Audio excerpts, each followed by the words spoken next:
Hi everyone, welcome to Table for Two. I am the Elusive Bigfoot. And I'm Onezie. And we are going through our games one letter at a time, A to Z. We're sharing with you games that, stand out for us for one reason or another. These games are games that we own or have owned. They are games that are the base game, not the expansions. We're going to do expansions at another time.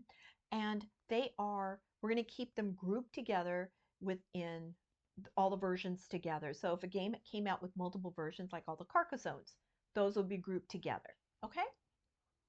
Why don't you start us off? We are doing the letter F. Today's video is brought to you by the letter F. F as in Forbidden Island. Ooh, okay. Which is my first game to talk about. Nice. So Forbidden Island is a co-op game. Mm-hmm. It's tiles. The island is made out of tiles, which flip over to represent them sinking into the ocean. And we're moving our player markers all over the island, trying to rescue artifacts and fly off the island on a helicopter together. If we fail to collect any artifacts or if we leave anybody behind, we've lost the game. If we get all the artifacts and fly off the island before it sinks, we win the game. It's a pretty simple game to learn. It's a pretty simple game to teach other people, and it's fun. I agree. Great. Okay, my first game is Fox in the Forest. And the version that we play is the duet version, which is different than the Fox in the Forest regular one because that one is it's a competitive game. Fox in the Forest duet is a co-op game where you have a hand of cards and it's a trick-taking game. And what you're trying to do is move along the garden path, and along the garden path are gems. So you want to take the gems off the entire path.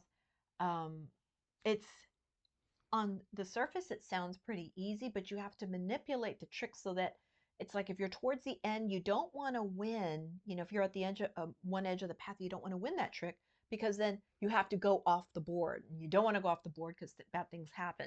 So you always have to figure out when is the best time to win versus to lose. Some of the cards allow the path to go the other direction. So Fox in the Forest duet. Yeah, it's a fun game.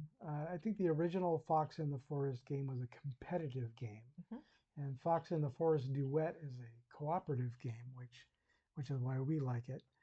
And I love it that there's text on the cards. So in addition to trick taking, it's not just about winning or losing the tricks. There's also the special abilities on the cards that let you decide what to do. All right, the next one up on my list is Fireball Island. Oh, nice. So Fireball Island is a big piece of plastic. It's a big game. A piece of plastic? It's a big piece of plastic. It's a big plastic island. It is. And you put your treasure out all over the island. And every once in a while, you'll roll marbles out of a volcano. And it may or may not knock over things and people on the island. And it has a great toy factor to it. It's a very 80s game. It's a retro game, but it's also kind of like a toy. It might even be 70s. This game is older. Yeah. And so if you picture the 70s or the early 80s, a board game that has a small child on it making a face like this, because it's so fun, that's this game. Yeah. So Fireball Island is very fun. All right. My next game is Fog of Love. It is another two-player game, two-player only game, where you play with another person. It's like you're developing your relationship and you're learning about each other. And as you are playing through scenario after scenario, you have certain characteristics that you have given the other person. So I am building his character, he's building my character. And so maybe the character that I gave him was that he's very romantic. So he may be trying to get certain qualities and get points in certain qualities to support what that character is. Meanwhile, some of the choices that I have to make maybe don't support that, but I need the points. Even though this is co-op, I really need for this to happen. So we've played through a few scenarios. We really love this game. That is Fog of Love. Fog of Love is good. All right, the next one up on my list, I have 2 more left. How many do you have? I have 1, 2, 3. I have 3. Okay, so why don't you do another one? Okay. Even though we may have doubled up on some of them. So the one that I'm going to do next is Floriferous. Oh, go ahead. So Floriferous is a game where you're building a beautiful garden and you're collecting flowers, or you're collecting statues or arrangements.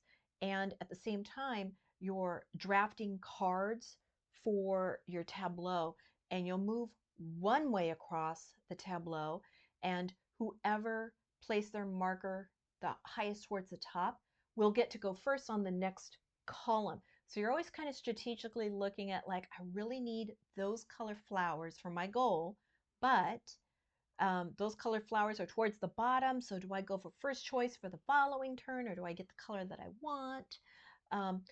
The first pass is morning, then you go back through for afternoon, then you go back again for evening. Super fun, beautiful game. That is Floriferous. And some of the cards have bugs on them. Yes, and like butterflies or side beetles. Side goals you can get for points. Mm-hmm. You know, how many cards do you have with bugs? How many statues do you have in your garden? That kind of thing. Mm-hmm. All right. All right, your turn. All right. Next one up on my list is 5 Tribes. Oh, nice. Okay. 5 Tribes is basically the game of Mancala, but on steroids. So it's got a large play board. I can't remember. It's tiles. You build it randomly every time. A large play board. I think it's 8 by 8. I don't know. Something like that. Anyway, you pick up a group of meeples in one square, right, of one different tile, colors, and then you lay them down one at a time on successive tiles. And depending on where you land, the last one you place, then you get some certain benefit or not. So you have to kind of think about what you're going to do before you do it. There are cards to collect and goals to meet. So if you like that Mancala kind of mechanic where you pick up a bunch of stuff and lay it down again, 5 Tribes is a good one. That's a good one. All right. My next one, I had a hard time choosing between these 2 games as to what was going to be number 1 for me, but I am going to go for First Rat. All right. So First Rat is a game where you're a bunch of rats in a junkyard, and you really want to get to the moon because you heard the moon is made of cheese, because you've been reading all these comics all this time, and then you've heard that this can happen. So you start building your rocket out of old cans or cereal boxes. Vinegar and baking soda will make your fuel, different things, and you're moving along this path. And so this is point collection. You're trying to get to the end first. You can grow your group of meeples, your rat meeples, by going to the nursery and growing them. Recruiting is just so much fun. First Rat. Yeah. First Rat was actually my first choice. So number 1. That's okay. my number 1. Okay. And I love this game just because the theme of it. You know, you're a rat digging through the garbage to build a rocket to the moon because, of course, the moon is made of cheese, and you're a rat, you want some cheese. Like you said, you're trying to get to the end first, but you're not trying to get to the end first. You might. You might want to slide back to the beginning so you can go back again and get more stuff. Because there's only certain areas that have certain ingredients that you need. Right. So if you want to slide back to the beginning and get more ingredients to build your rocket, you can also run your rat around a little maze at the bottom to get stuff. It's just so much fun. First Rat. Okay. That brings me to my number 1. What about, well, that was your number 1. Do you have anything else? I don't. Okay. So my last one is Flux. Aha! We love Flux. We have like almost 20 decks of different Fluxes. Some of them have been autographed by different people for different reasons.